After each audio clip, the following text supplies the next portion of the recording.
कोल्हापूरमध्ये हे प्राचीन मंदिर अजूनही फारशा लोकांना माहित. आज मी आलो होतो परित या गावामध्ये, जे आहे कोल्हापूर पासून फक्त 21 किलोमीटर. परितीत पोहोचल्यानंतर गावकऱ्यांशी थोडीशी चर्चा करून आम्ही निघालो मंदिराकडे. हे मंदिर उंच टेकडी असल्यामुळे इथे आपल्याला चालत यावं लागतं. थोडा वेळ चालल्यानंतर आम्ही पोहोचलो मंदिराशी पायथ्याशी आणि इथून वरती आपल्याला ह्या पायऱ्या चढून जावं लागतं.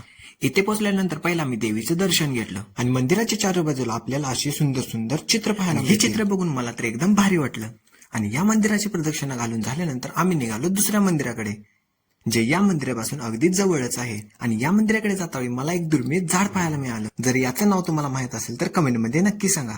आणि आम्ही फायनली या प्राचीन महादेव मंदिराजवळ पोहोचलो.